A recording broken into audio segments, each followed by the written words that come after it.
अन्नदाता,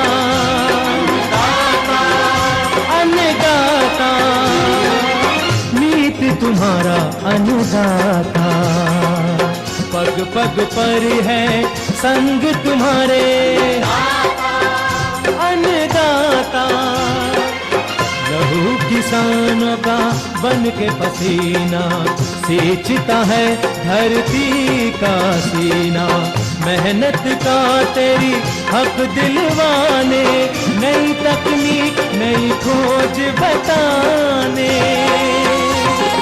पशुधन को गुणवान बनाना, पौध सुरक्षा को सिखलाना, खेती के सब गुर समझाने, भारत का सरताज बनाने, आठों पहर है संग तुम्हारे अन्नदाता, अन्नदाता।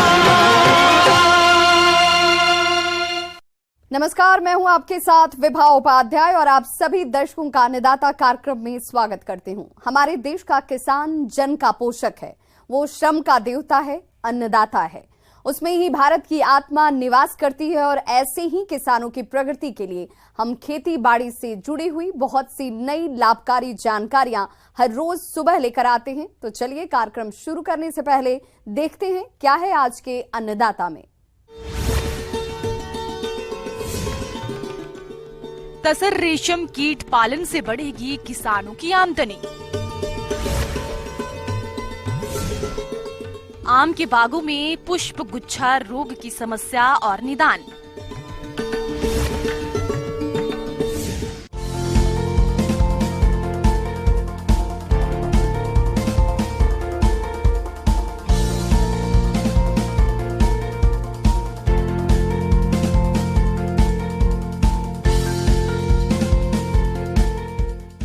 झारखंड प्राकृतिक संपदा से भरा पूरा प्रदेश है और यहाँ के जंगलों में पाए जाने वाले वृक्षों पर स्थानीय किसान तसर रेशम कीट पालन करके अपनी आय दोगुनी कर सकते हैं।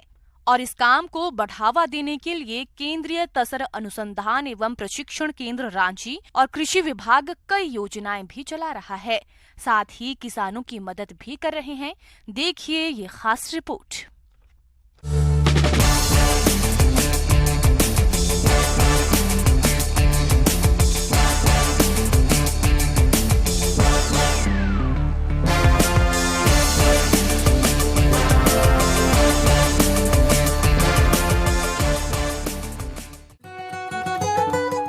राज्य झारखंड वन से भरा पूरा है, जहां लोग तसर रेशम पालन कर अपनी आर्थिक स्थिति सुधार सकते हैं। सिल्क अर्थात रेशम की सुंदरता हर कोई देखता ही रह जाता है। खुद मर मिट कर रेशम को जन्म देने वाले ये कीट भी बेहद खास होते हैं। ये कीट न केवल बेहतरीन रेशम देते हैं, बल्कि युवाओं के लिए एक बेहतर करियर विकल्प भी देते हैं। रेशम का कीट पालन, उसकी देखरेख और उससे रेशम निर्माण की प्रक्रिया को सेरीकल्चर कहा जाता है, जो कि आज के युवाओं के लिए एक शानदार करियर साबित हो सकता है। खासकर ग्रामीण युवा इससे जुड़कर अच्छा बिजनेस कर सकते हैं। केंद्रीय तसर अनुसंधान केंद्र रांची और शासन कई योजनाएं भी चला रही है। अभी जो केंद्रीय रेशम बोर्ड के तहत जो रेशम इसका सिल्क समग्र का 2.0 ये जो योजना के अंदर पूरा जो किसान लोगों को जो आपका पौधारोपण हो सकता है, उसका जो भी रखरखाव के लिए या कीट पालन के लिए बहुत सारा जो इनपुट्स, जो टेक्नोलॉजी तकनीकी इनपुट्स होता है, ये सभी चीज़ों के लिए आपको जो फाइनेंशियल सपोर्ट मिलता है, ताकि आप राज्य सरकार के साथ जो संबंधित अधिकारियों के पास जाके आप आपका चयन करवा के सभी जो इनपुट्स का आप ले सकते हैं। जो केंद्रीय रेशम बोर्ड जो बिहार झारखंड के अलावे जैसा उड़ीसा में जो डीएमएफ की जो मदद के साथ और जो फॉरेस्ट डिपार्टमेंट के मदद से जो बहुत सारा इंटीग्रेटेड फार्मिंग मॉडल्स ले आए हैं, उसके साथ जो ज़्यादा रोजगार और आमदनी मिल सकता है। इन्होंने बताया कि तसर रेशम कीट पालन को बढ़ावा देने के लिए किसानों के बीच कई स्तरों पर कार्यक्रम चलाए जा रहे हैं, जिनमें सिल्क कीट पालन करना, टीएफएल का उत्पादन करना, ककून की प्रोसेसिंग करके इसका धागा निकालना, यार्न का उत्पादन करना, रेशमी वस्त्र का निर्माण करना आदि शामिल है। इन्होंने तसर रेशम कीट पालन में तकनीक के इस्तेमाल पर जोर देते हुए कहा कि हमें अपने उत्पादों को नए नए तकनीक से जोड़ने की आवश्यकता है। पहले हाथों से रेशम के धागों को निकालने का कार्य किया जाता था। तकनीक के आ जाने से जिस धागे को निकालने के लिए महीनों का वक्त लगता था, अब वो कुछ घंटों में ही हो जाता है। जिस कार्य में घंटों लगते थे, अब वो मिनटों में संभव हो जाता है। ये सब तकनीक से संभव हुआ है। वक्त के साथ खुद को नई तकनीक से जुड़ने और अन्य को जोड़ने की जरूरत है। प्रदेश के ऐसे किसान जो अभी तसर रेशम कीट पालन से जुड़े हैं, उनके लिए भी कई योजनाओं के बारे में बताया गया। साथ ही वर्तमान में रेशम कीट पालन में कोसों की कटाई की छटाई के बाद अक्सर किसान अच्छे कोसों को बीजागार ले जाते हैं, जहां पर उनका प्रयोग अगली फसल के लिए किया जाता है। इस प्रक्रिया को भंडारण कहा जाता है। इस दौरान किसानों को काफी सतर्कता से काम लेना चाहिए। अगर बीजागार में कोसों को रखना हो तो बीजागार को साफ और स्वच्छ स्थान बनाएं और बीजागार में कीट पालन के दौरान उचित आर्द्रता और तापक्रम युक्त वातावरण बनाएं, क्योंकि इसमें कई लापरवाही आपकी आगामी फसल को प्रभावित कर सकती है। मैं अभी इस सीज़न में जो भी है तसार में जो गतिविधियां चलता है और किसान या जो बीजागार से जुड़े हैं उसका कामकाज के बारे में मैं किसान भाइयों के साथ शेयर करना चाहता हूँ। एक है अभी जो बीजागार का जो बीज कोसा आने का समय है और इसके लिए जो पहले जो किसान भाई लोग जो बीज कोसा से जो जुड़े हैं वो सही ढंग से उसका चयन करना है, ताकि जो भी रैट कट का कुन हो या जो अंदर तितली मरा हुआ है ऐसा कोसा ना गए और आपको ताकि जो आगे बीजागार में कोई दिक्कत ना हो। और ये जो भी कोसा जो पूरा साफ सफाई करके आप बीजागार को देना है। फिर बीजागार जब कोसा लेने के पहले कम से कम 15 दिन पहले उसका विसंक्रमण करना है। पहले जो 9 भाग चूना और 1 भाग ब्लीचिंग पाउडर के साथ ठीक ठाक जो धुलाई करना है और जो नीचे ज़मीन हो सकता है या अगल बगल का जगह में वही मिश्रण को छिड़काव करना है। इसके साथ साथ सभी खिड़कियाँ बंद करके उसका जो 5% फॉर्मलिन प्लस जो गंधक हो सकता है या पोटेशियम परमांगनेट का मिक्सचर के साथ इसका फ्यूमिगेशन करके ताकि पूरा जो बीजागार को विसंक्रमण करना है। ये 15 दिन पहले करके 15 दिन के बाद जो बीज कोसा वहाँ पहुँचाना है, ताकि जो आगे का कोई भी जो रोग का संक्रमण ना हो। इन्होंने बताया कि सिल्क इंडस्ट्री को बढ़ावा देने के लिए सरकार कई कदम उठा रही है। किसानों को तसर रेशम कीट पालन से जोड़ने के लिए कीट पालन, नर्सरी तैयारी, बीजागार, धागा निर्माण की प्रक्रिया, तकनीकी सहायता का प्रशिक्षण भी देता है, ताकि इससे किसान बड़ी मात्रा में जुड़े और इससे लाभान्वित हो सके। किसान और गांव की महिलाएं समूह बनाकर भी इस संस्थान से प्रशिक्षण ले सकते हैं। किसान भाइयों, अब लेते हैं एक छोटा सा ब्रेक।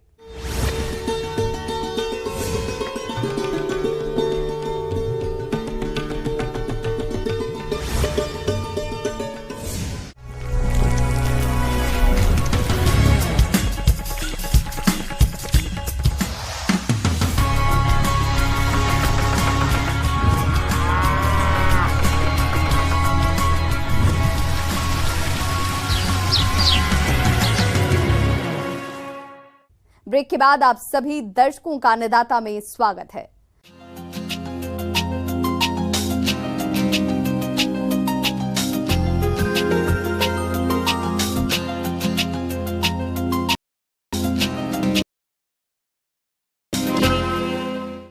आम की बागवानी से जुड़े किसान इस बात से भली भांति परिचित हैं कि आम के बागों में पुष्पन और फलन अवस्था पर सबसे ज्यादा कीट और रोगों का प्रकोप होता है।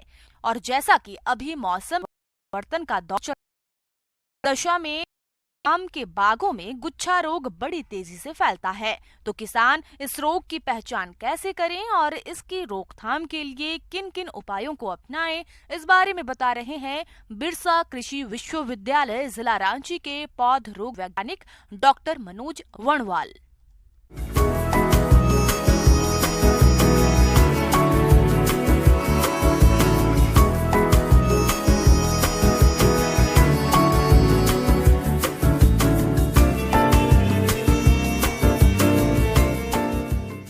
किसान भाई, सबसे पहले हम आपको ये बताना चाहेंगे, आज मैंगो में एक बहुत ही कह सकते हैं कि जबरदस्त जो बीमारी लगती है, खास करके मैंगो मालफॉर्मेशन, उसके बारे में आपको जानकारी दूंगा।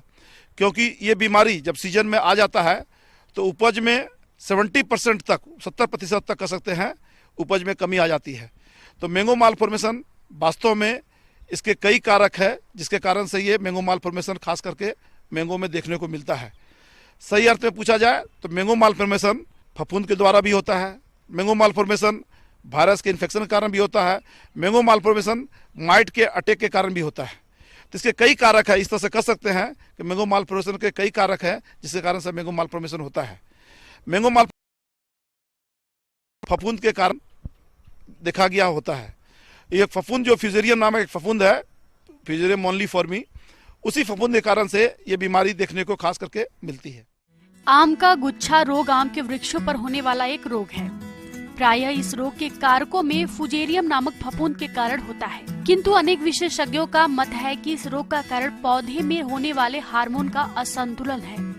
गुच्छा रोग से ग्रसित आम के पेड़ में पत्तियों एवं फूलों में असामान्य वृद्धि एवं फल विकास अवरुद्ध हो जाता है।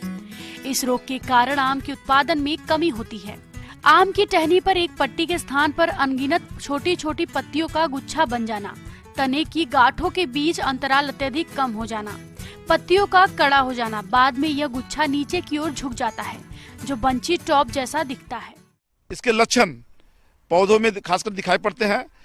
जनरली देखा जाता है नवंबर दिसंबर महीने में ही इसका अटैक शुरू होता है, लेकिन यह विकराल रूप ले लेता है जब मैंगो में फ्रूटिंग होने की अवस्था आती है, या कह सकते हैं मैंगो में जब मंजर बनने की अवस्था आती है।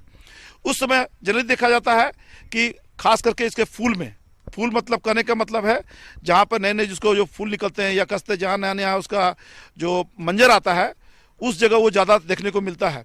जैसा कि नाम से क्लियर है, मैंगो मालफॉर्मेशन, मैंगो के जो मालफॉर्मेशन जो हो रहा है, या कह सकते हैं जो भी जहाँ मंजर बनता है उसी में कुछ काले काले जैसे लगता है कि झुंड में खुद दिखाई पड़ रहा है, जिसके कारण से उपज में भारी कमी आती है। इसके कारण से देखा गया है जो सूट है, खास करके जो उसके तने जो कह सकते हैं जिसमें कि जो मंजर लगता है, उसमें उसका नॉर्मल ग्रोथ नहीं हो पाता है। तो सूट जनरली जो बोलते हैं हम लोग हैं, उस सूट का नॉर्मल ग्रोथ नहीं होता है, या कह सकते हैं दो इंटरनोड का जो दूरी है वो धीरे धीरे कम हो जाता है इस मैंगो मालफॉर्मेशन के कारण से। और ठीक से पत्ते भी अच्छे नहीं बन पाते हैं, पत्ता का साइज भी छोटा हो जाता है, फूल उसमें जो फूल काला काला फंगस के रूप ले लेता है, या कसते काला काला पदार्थ के रूप में उसका रूप ले लेता है, जिसके कारण से मंजर बनते नहीं हैं।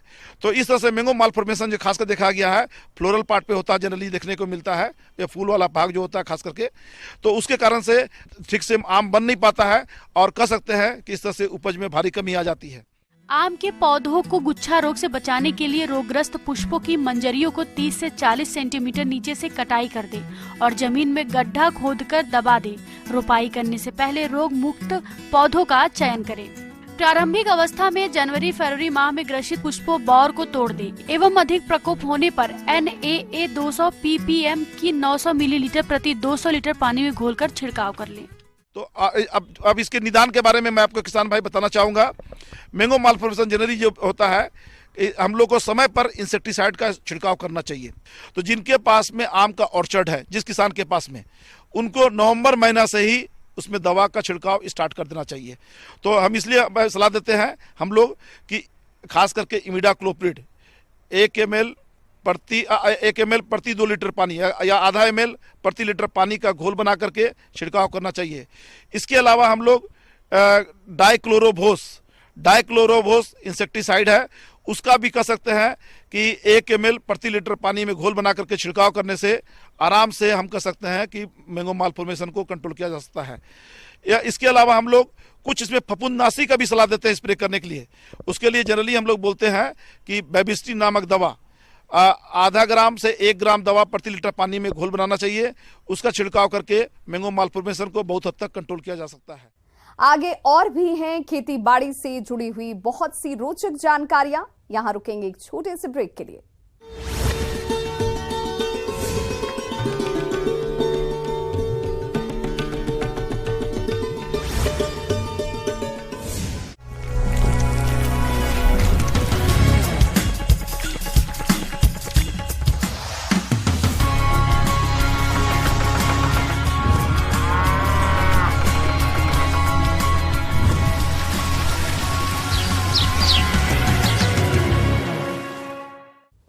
ब्रेक के बाद एक बार फिर से आप सभी दर्शकों का अन्नदाता कार्यक्रम में स्वागत है।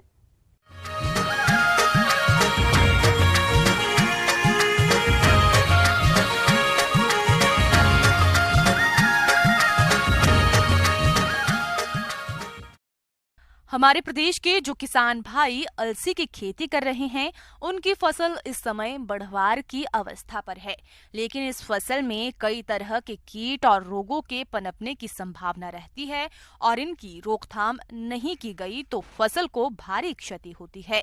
इसीलिए इनकी पहचान कर इनका नियंत्रण सही समय पर करना बेहद जरूरी हो जाता है।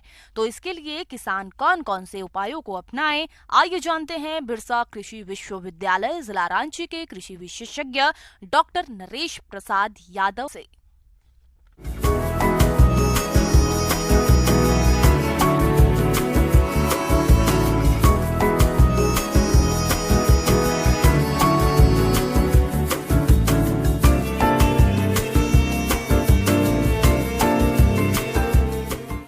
मैं कुछ महत्वपूर्ण बातें आप लोगों के बीच साझा करना चाहता हूं। तिलहनी फसलों में तीसी एक बहुत उद्देश्य महत्वपूर्ण फसल में से आता है।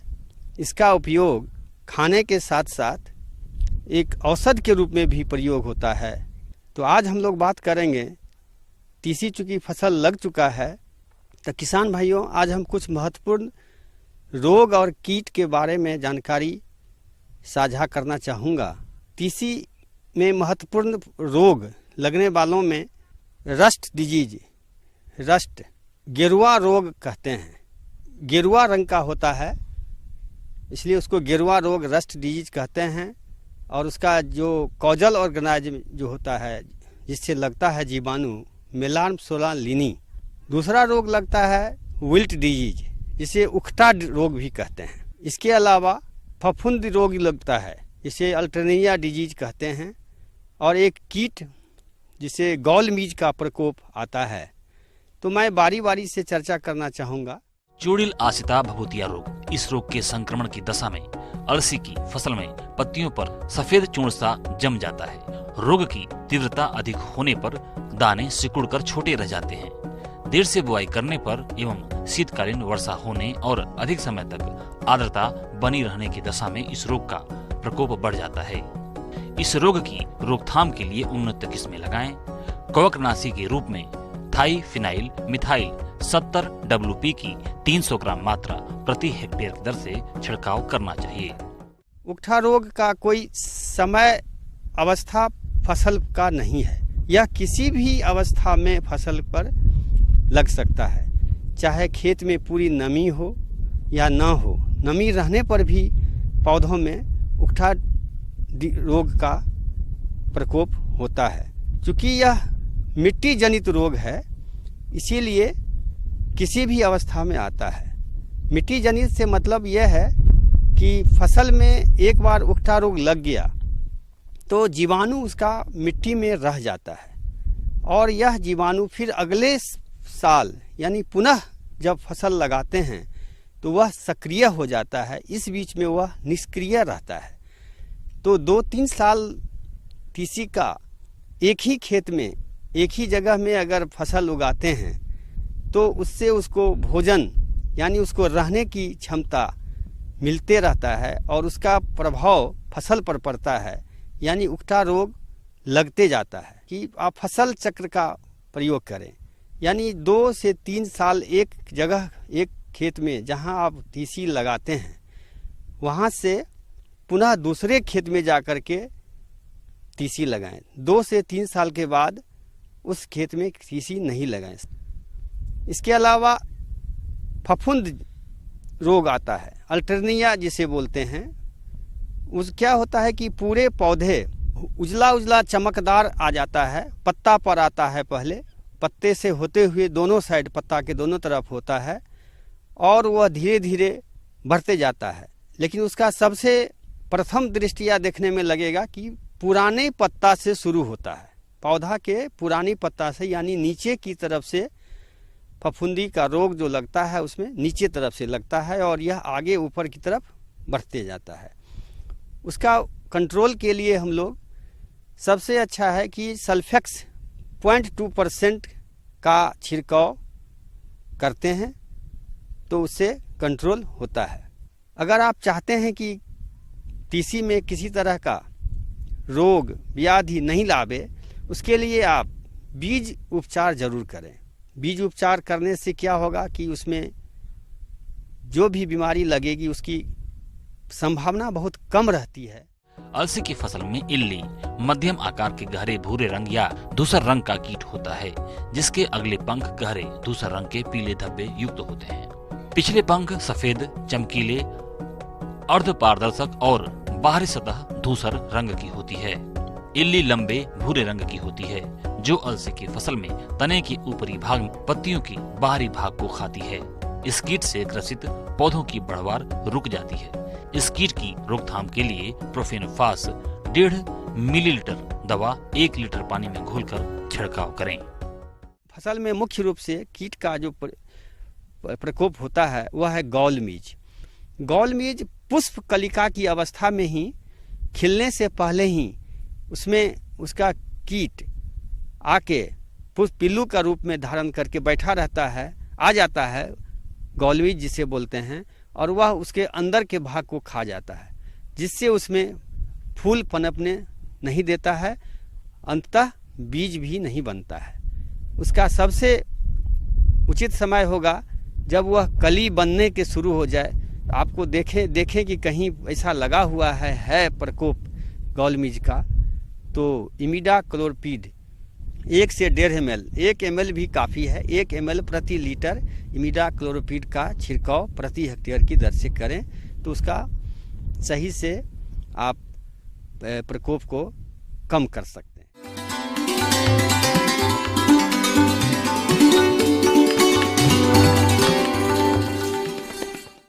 आइए जानते हैं अन्नदाता निःशुल्क फोन के माध्यम से पूछे गए समस्याओं का समाधान।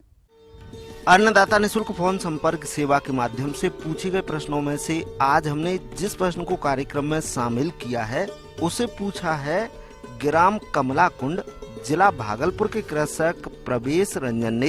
ये भैंस की मुर्रा नस्ल के बारे में संपूर्ण जानकारी चाहते हैं। तो प्रवेश रंजन जी, आपकी जानकारी के लिए प्रस्तुत है कार्यक्रम का ये अंश।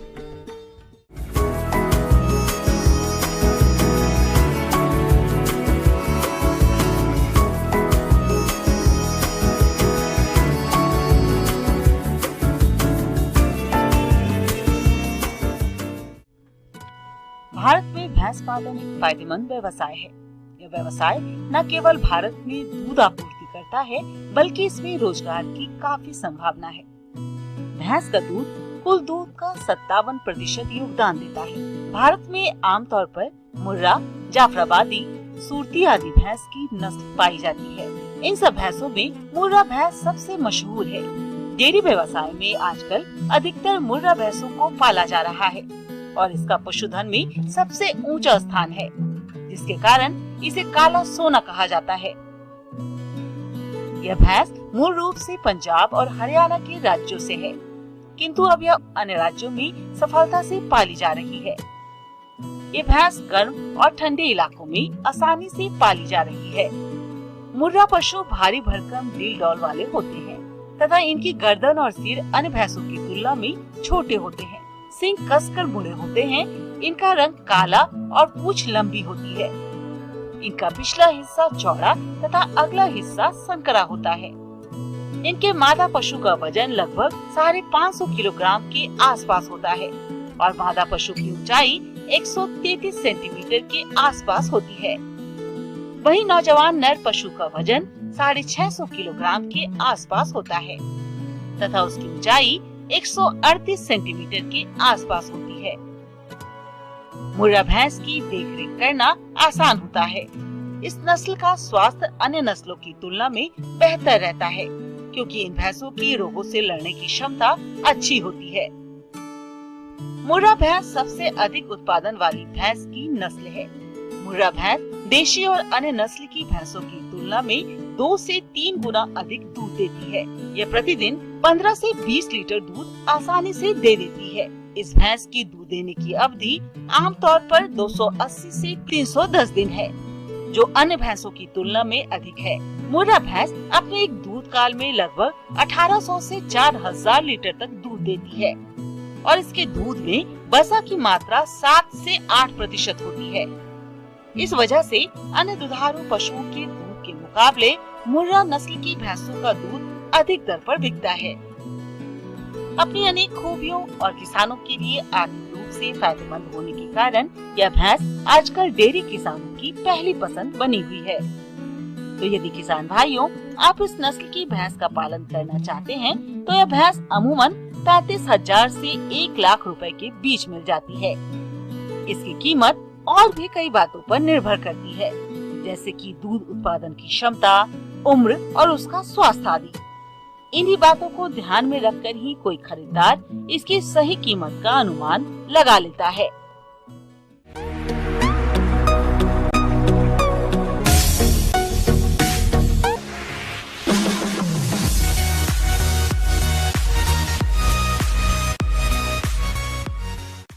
एक नजर डालते हैं राज्य के कुछ मंडियों के प्रमुख फसलों के बाजार भाव पर।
किसान भाइयों, कृषि संबंधित समस्या और सुझावों के लिए आप हमें इस पते पर संपर्क कर सकते हैं।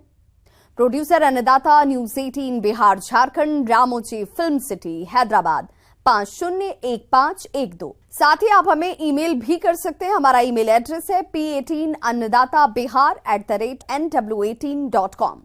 इसके अतिरिक्त आप हमें निःशुल्क हेल्पलाइन नंबर 180088921663 पर सोमवार से शनिवार सुबह 10 बजे से शाम 4 बजे के बीच संपर्क भी कर सकते हैं। अब समय हो रहा है आपसे विदा लेने का। कल फिर होगी मुलाकात कृषि से जुड़ी महत्वपूर्ण जानकारियों के साथ। नमस्कार।